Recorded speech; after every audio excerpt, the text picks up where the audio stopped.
अस्सलाम वालेकुम dear students, आप देख रहे हैं दी मैथ्स गैलरी और मैं आपका ट्यूटर उस्मान अहमद गाजी। हमने प्रीवियस लेक्चर में देखा जी कि लेजेंडरी फंक्शन कैसे ड्राइव होता है और लेजेंडरी पोलिनोमियल कैसे ड्राइव होता है। तो लेजेंडरी फंक्शन हमारे पास एक सोल्यूशन y आया और दूसरा सोल्यूशन हमारे पास Pn(x) आया। ये दोनों सोल्यूशंस लेजेंडरी इक्वेशन को सेटिस्फाई करते हैं। ठीक है जी। तो चूँकि हमने जो लेजेंडरी पोलिनोमियल फाइंड किया था ना, वहाँ से हम लेजेंडरी डिफरेंशियल इक्वेशन का यानी कि लेजेंडरी पोलिनोमियल फाइंड कर सकते हैं किसी भी डिग्री का, n डिग्री का। तो वो हमारे पास काफ़ी लेंथी फार्मूला है और काफ़ी डिफ़िकल्ट फार्मूला है। तो लेजेंडरी डिफरेंशियल इक्वेशन फाइंड करने के लिए, ये लेजेंडरी पोलिनोमियल फाइंड करने के लिए एक नया फार्मूला है जो बहुत ईजी है, जिसे रॉड्रिग्स फार्मूला कहते हैं। ठीक है, इस फार्मूले से हम किसी भी डिग्री का लेजेंडरी पोलिनोमियल बड़ी आसानी से फाइंड कर सकते हैं। तो ये फार्मूला जी कैसा है, वह Pn(x) is equal to 1/2 raise to power n factorial, फिर nth time derivative of x square minus 1 raise to power n। ठीक है जी। तो ये फार्मूला कैसे ड्राइव हुआ जी, ये कैसे हमने बनाया, ये प्रीवियस पोलिनोमियल से बनाया? नहीं जी, देख लेते हैं ये कैसे बना। It is used to find Legendre's polynomial. ठीक है जी। ये किसी भी डिग्री का यानी n degree legendary polynomial find करने के लिए इस्तेमाल होता है। अब देखें जी, इस फार्मूले में हमारे पास जो चीज़ मेन यूज़ होनी है ना, वो होना है जी लेबनीज़ रूल। इसके प्रूफ में मेन चीज़ ये यूज़ होनी है। लेबनीज़ रूल क्या है जी, लेट यू जो हमारे पास वो यू ऑफ एक्स के इक्वल है, यानी कि एक पैरामीटर है यू हमारे पास और एक पैरामीटर है वी। तो लेबनीज़ रूल कैसे डिफाइन होगा इन दोनों पे, कि अगर यू वी की पावर n है, ठीक है जी, तो इसे जब हम ओपन करेंगे ना, यानी n क्या है जी, nth डेरिवेटिव है। ऐसे अगर आप पावर नहीं करना इसने आपने, अगर आपने डेरिवेटिव के तौर पे याद रखना है तो आप इसके अराउंड ब्रैकेट्स लगा सकते हैं। ठीक है जी, ताकि आपको याद रहे कि ये क्या है, डेरिवेटिव है, ये पावर नहीं है, ये सारी डेरिवेटिव्स हैं, ये पावर्स नहीं है। ठीक है जी। तो ये कैसे ओपन होगा जी, देखें फर्स्ट जो हमारे पास n पावर क्या है जी, हमारे पास n है। ठीक है जी। तो हम n कॉम्बिनेशन ज़ीरो, ठीक है, n कॉम्बिनेशन ज़ीरो, फिर n combination 1, n combination 2, n combination 3, n combination 4, so on चलते जाएंगे n कॉम्बिनेशन n तक। अब नेक्स्ट काम क्या है जी, हमारे पास फर्स्ट पैरामीटर क्या है u, तो u का वैसे का वैसा रहने देंगे। सेकंड क्या है जी v, तो v का हम n टाइम डेरिवेटिव ले लेंगे। फिर क्या है जी, हम u का फर्स्ट डेरिवेटिव लेंगे और v का n-1 टाइम डेरिवेटिव लेंगे। फिर u का सेकंड डेरिवेटिव, v का n-2 टाइम डेरिवेटिव, यानी कि जितने u के डेरिवेटिव्स बढ़ते जाएंगे v के उतने ही डेरिवेटिव्स कम होते जाएंगे। ठीक है जी। अब चलते जी हम अपने थ्योरम की तरफ। Show that Pn(x) is equal to 1/2 raise to power n factorial nth derivative of x raise to power x square minus 1 raise to power n। ठीक है जी। सबसे पहले लेट क्या करना है जी, हमने ये वाली जो चीज़ है ना हमारे पास, ये किसके इक्वल है, v के इक्वल।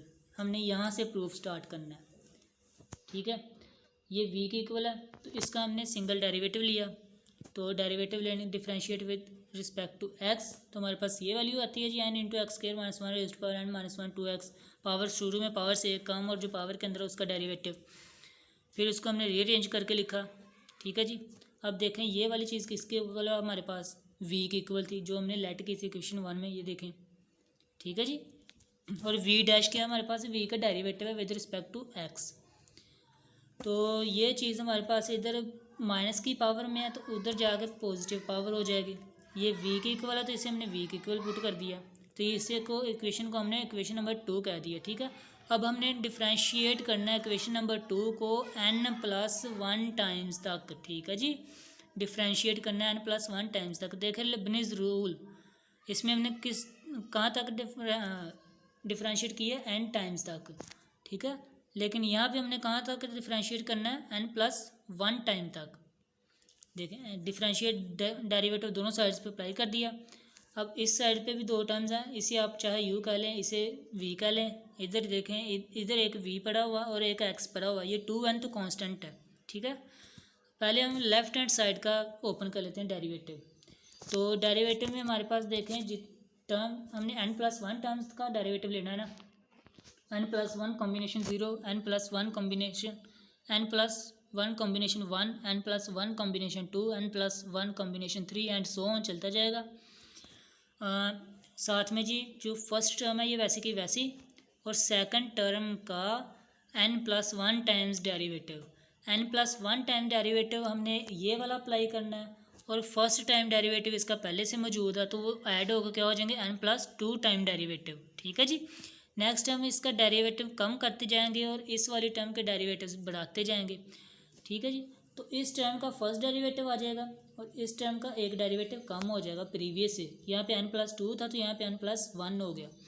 फिर इस टर्म का सेकंड डेरिवेटिव और इस टर्म का एक और डेरिवेटिव कम कर दिया, वी रेज़्ड पावर एन कर दिया, एन प्लस सोन चलता जाएगा। प्लस सोन क्यों किया जी हमने, देखिए जब हम इसका फर्स्ट डेरिवेटिव लेंगे ना इस वाली रकम का तो आएगा 2x। ठीक है जी।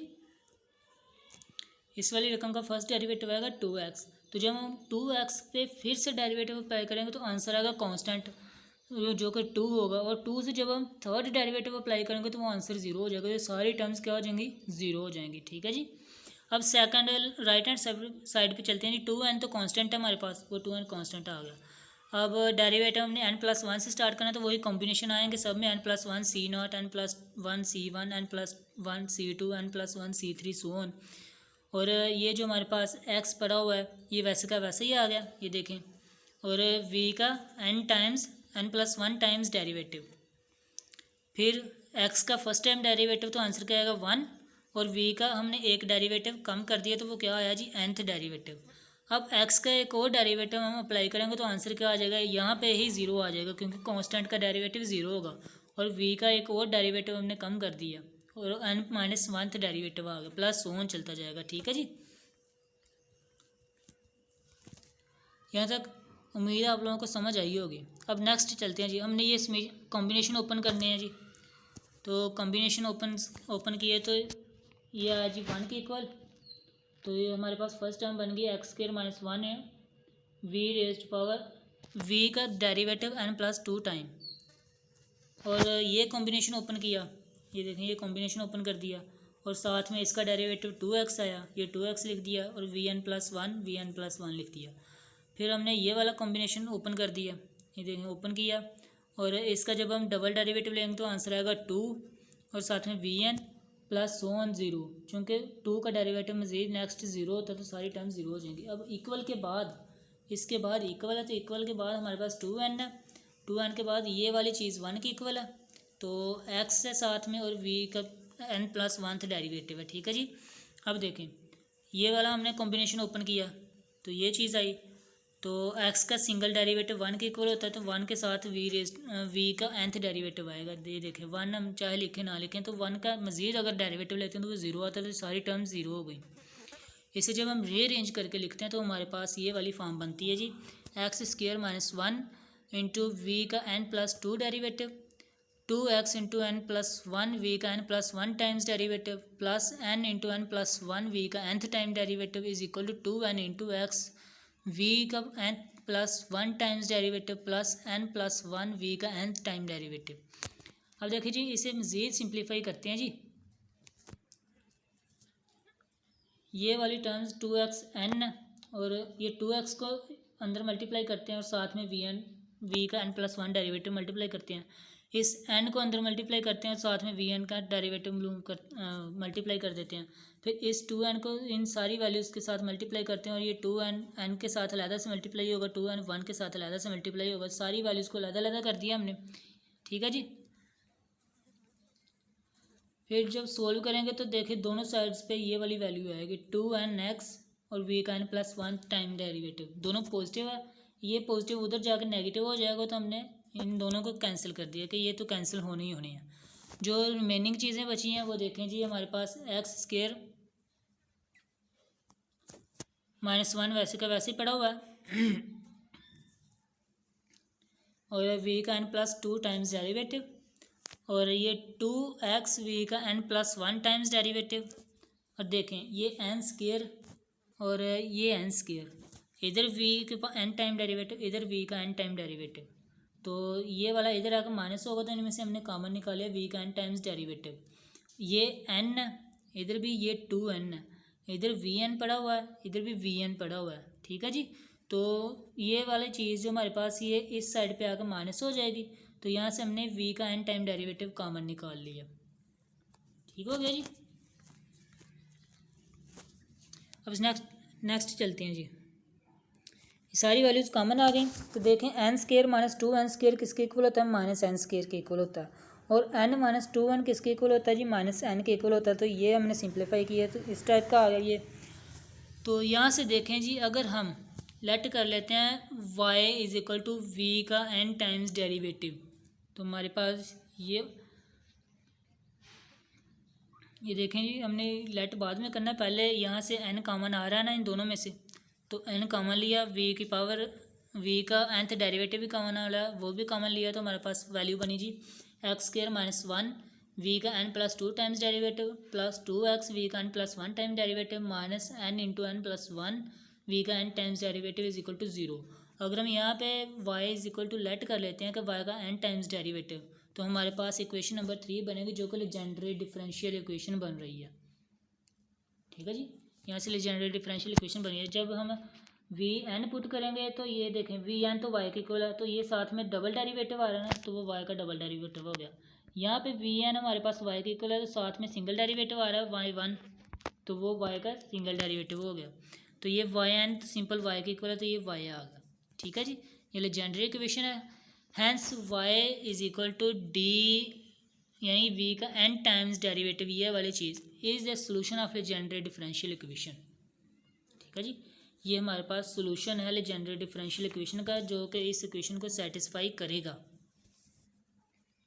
तो चूंकि हमें पता है कि एक और सोल्यूशन होता है Pn of x is also solution, तो दोनों सोल्यूशंस इक्वल कब होंगे जी, अगर कोई एनी कांस्टेंट कोई मल्टीप्लाई होगा, यानी कि एक सोल्यूशन दूसरे के लीनियर कॉम्बिनेशन में लिखा जाए, तो वो हमने लिखा जी फॉर एनी कांस्टेंट c, तो Pn of x is equal to c y, इसे हमने इक्वेशन नंबर 4 का नाम दे दिया। ये दोनों सॉल्यूशंस हैं, इक्वल कब होंगे जी, अगर कोई कांस्टेंट से किसी के साथ ये मल्टीप्लाई होगा, या ठीक है जी, यानी Pn ऑफ x को हमने y के लीनियर कॉम्बिनेशन में लिख दिया, ठीक है जी। Where c is a constant and we have to find it. अब हमने c कांस्टेंट देखें, Pn ऑफ x की वैल्यू का भी हमें पता है और y की वैल्यू का तो हमें पता है, तो हमने c की वैल्यू फाइंड करनी है, ठीक है। तो जब हम c की वैल्यू फाइंड करेंगे, तो हम वही पुरानी जो डेफिनेशन है v की उसे यूज़ करते हैं जी। v की डेफिनेशन है जी, v लेट किया था हमने x square minus one raise to power n के इक्वल, तो एक्स स्क्वायर माइनस वन का फार्मूला ओपन किया, x plus one x minus one, दोनों पे हम अलहदा से पावर अप्लाई कर सकते हैं। हम डेरिवेटिव लेते हैं यहाँ पे लेबनीज़ रूल यूज़ करके, ठीक है, n टाइम्स डेरिवेटिव लेते हैं।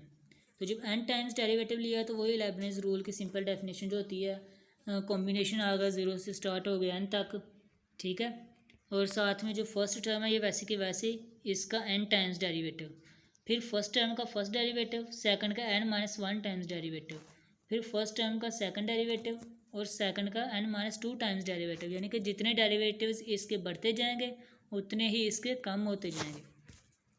तो हमारे पास ये वाली इक्वेशन बनी जी डेरिवेटिव्स लेने के बाद, ठीक है जी। अब देखें, अगर हम यहाँ पे x is equal to one put करते हैं, तो हमारे पास ये जितनी भी टर्म्स है ना, इधर हम अगर x is equal to one put करते हैं, तो ये ज़ीरो हो जाएगी टर्म, ये भी ज़ीरो, ये भी ज़ीरो, जितनी भी टर्म्स है ये भी ज़ीरो, सारी टर्म्स ज़ीरो हो जाएंगी सिवाय इस टर्म के। क्यों जी, यहाँ पर भी ये बात तो बनती है ना कि अगर हम यहाँ पर भी वन पुट करते हैं, तो ये वन माइनस वन ज़ीरो के इक्वल हो जाता है, तो फिर सारी टर्म ये भी ज़ीरो होनी चाहिए। नहीं जी, ये एक फार्मूला है जिसका प्रूफ भी है कि ये ज़ीरो क्यों नहीं होता, तो इसे हम एक एग्जांपल से समझते हैं जी, ये ज़ीरो क्यों नहीं होता।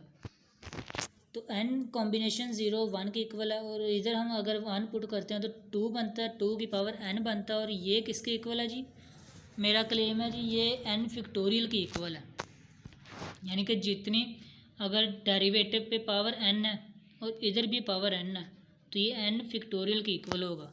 अगर इधर n माइनस वन है, इधर भी n माइनस वन होता, तो ये n माइनस वन फिक्टोरियल के इक्वल होता, ठीक है जी। ये n है, ये भी n है, ये भी n फिक्टोरियल के इक्वल होना है, लेकिन ये वाली चीज़ ने इसे ज़ीरो कर देना है, ठीक है। जब यहाँ पे वन पुट करेंगे, तो ये कैसे n फिक्टोरियल के इक्वल आएगा जी, ये देखते हैं। ये देखें क्लेम किया कि n फैक्टोरियल के इक्वल है, बाकी टर्म सारी ज़ीरो हो जाएंगी। तो ये जो स्केयर में हमने लिखा हुआ ना, ये देखें ये स्केयर है एक, इसमें हमने एक एग्जांपल से प्रूव किया कि अगर हमारे पास एक फंक्शन है जी x-1 का क्यूब, इसका हम फर्स्ट डेरिवेटिव लेते हैं, ठीक है जी। देखें इसका डेरिवेटिव ज़ीरो है और यहाँ पे पावर 3 है। हमने डेरिवेटिव कितने लेने हैं? 3 तक लेने हैं। तो मैं कहता हूँ ये किसके इक्वल आएगा जी? n फैक्टोरियल के इक्वल आएगा। 3 डेरिवेटिव्स लेंगे तो वो देखते हैं कैसे आता है। फर्स्ट डेरिवेटिव लिया है तो आंसर आया जी 3 into x minus one square. Second derivative लिया है तो आंसर आया जी 6 इंटू एक्स माइनस वन। तो अगर हम यहाँ पे 1 पुट करते हैं फर्स्ट डेरिवेटिव पे तो आंसर 0 आता है, सेकंड पे 1 पुट करते हैं तो आंसर 0 आता है, ठीक है जी। क्यों? यहाँ पे इसकी पावर डेरिवेटिव की और यहाँ पे जो हमारे पास ये वाला फंक्शन है इसकी पावर सेम नहीं है, ठीक है जी। यहाँ पे अगर हम 1 पुट करते हैं तो आंसर 0 आता है। क्यों जी? यहाँ इसकी पावर और इसकी पावर सेम नहीं है तो आंसर 0 आया। अब देखें जब हम इसका फिर से डेरिवेटिव अप्लाई करते हैं तो हमारे पास डी की पावर डेरिवेटिव थर्ड टाइम है और इसका जो डेरिवेटिव है वो हमारे पास 6 आएगा, ठीक है जी। तो डेरिवेटिव 6 आया तो 6 को हम लिख सकते हैं 3 इंटू 2 इंटू 1। तो 3 इंटू 2 इंटू 1 तो हमारे पास 3 का फैक्टोरियल होता है। तो देखिए हमने एग्जांपल से प्रूव कर दिया है कि अगर डेरिवेटिव की पावर और फंक्शन की पावर सेम होगी ना तो जो हमारे पास पावर है उसका फैक्टोरियल हमारे पास आंसर आ जाएगा, ठीक है जी। एक्स ये सिंपल इस एग्जांपल में है, तो डिफरेंट एग्जांपल में डिफरेंट क्वेश्चंस में डिफरेंट कंडीशंस हो सकती हैं, ठीक है जी। तो अगर इस तरह का क्वेश्चन है तो for example x minus two raised to power n, तो वहाँ पे x is equal to 2 put करने पे ऐसा होता है। यहाँ पे x is equal to 1 put करने पे हमें n फैक्टोरियल वैल्यू मिल रही है, ठीक है। यानी कि डिफरेंट क्वेश्चंस हो सकते हैं। तो यहाँ पे हमारे पास जो फॉर्म थी ना n फैक्टोरियल वाली, ये वाला जो हमारे पास था nth derivative of x minus one raise to power n, ये किसके इक्वल है? n फैक्टोरियल के। तो हमारे पास वैल्यू क्या आई जी? nth derivative of v is equal to 2 raise to power n factorial, ठीक है, इसके इक्वल आ गई। तो ये हमारे पास किसके इक्वल था ये देख लेते हैं जी। नेक्स्ट अब देखें जी, ये हमने इन वन इक्वेशन 1 देखें, ये वाला 1 इसका प्रूफ लिखा है सारी थ्योरी। पावर ऑफ डेरिवेटिव यानी order is less than power of function so it become 0। 2 में भी become 0 but in 3 degree of derivative is 3 becomes equal to the power of function 3, ठीक है जी, इसकी पावर के इक्वल है। So it becomes degree factorial यानी डिग्री का फैक्टोरियल यानी 3 का फैक्टोरियल। अब देखिए हमारे पास d raise to power n और d x raise to power n is equal to 2 raise to power n factorial आया। तो ये वाली चीज़ हमारे पास किसकी इक्वल थी? y की। तो y की वैल्यू हमारे पास ये आई, ठीक है जी। तो अब हम अगर y की वैल्यू इक्वेशन नंबर 4 में पुट कर देते हैं, इक्वेशन नंबर 4 ये थी, यहाँ पे हमने y की वैल्यू पुट की। तो y की वैल्यू के बाद हमारे पास अगर हम पी एन ऑफ x में x is equal to 1 put करते हैं, हमने चूँकि c की वैल्यू फाइंड करनी है ना, तो अगर हम यहाँ पे x is equal to 1 put करते हैं तो पी एन ऑफ 1 यानी कि किसी भी डिग्री का पोलिनोमियल हो उसमें अगर x is equal to 1 put कर देंगे ना तो हमारे पास आंसर 1 ही आएगा। आप चाहे जो भी यानी कि डिग्री का कौन सी 5 डिग्री का पोलिनोमियल है, 4 का है, 6 का है, 7 का है, अगर आप x is equal to 1 put कर देंगे ना तो आंसर 1 आएगा। आप इससे ये भी देख सकते हैं कि अगर आप किसी भी डिग्री का पोलिनोमियल फाइंड करते हैं ना उसमें आप x is equal to 1 put करके देख लें, अगर आपका आंसर 1 आता है तो आपका पोलिनोमियल दुरुस्त है, अगर 1 नहीं आता तो आपने कहीं ना कहीं मिस्टेक की है, ठीक है जी। P N of 1 is equal to 1 होता है, तो यहाँ पे जब हमने x is equal to 1 put किया तो 1 के इक्वल आया, तो यहाँ से हमने c की वैल्यू फाइंड कर ली, वो किसके इक्वल आएगी? पी एन ऑफ 1 की जगह पे 1, तो ये सारी वैल्यू दूसरी साइड पे जाकर डिवाइड होगी और c की value 1/2 raise to power n factorial आ गई, ठीक है। तो चूंकि हमारे पास ये हमने एक लीजेंड्रे पोलिनोमियल को या लीजेंड्रे फंक्शन ये जो भी है इसको हमने एक दूसरे सोल्यूशन की फॉर्म में लिखा है लीनियर कॉम्बिनेशन में, ठीक है जी। तो y की जगह पे y की वैल्यू पुट कर दें और c की जगह पे c की वैल्यू पुट कर दें। तो चूंकि v हमने लेट किया था x square minus 1 raise to power n का, तो v की जगह पे उसकी वैल्यू पुट कर दें। तो देखें हमने यही चीज़ प्रूव करनी थी, तो यही हमारे पास रोड्रिग्स फार्मूला है, ठीक है जी। इंशाल्लाह नेक्स्ट लेक्चर काफ़ी लेंथी हो गया। इंशाल्लाह नेक्स्ट लेक्चर में हम इसकी एप्लीकेशंस भी करेंगे कि हम 0 degree, first degree, second degree, third degree, इस टाइप के हम पॉलिनोमियल्स कैसे फाइंड कर सकते हैं रोड्रिग्स फार्मूले से। ठीक है जी, तो इंशाल्लाह वो हम नेक्स्ट लेक्चर में करेंगे। तब तक के लिए इजाज़त दीजिए। अल्लाह हाफिज़।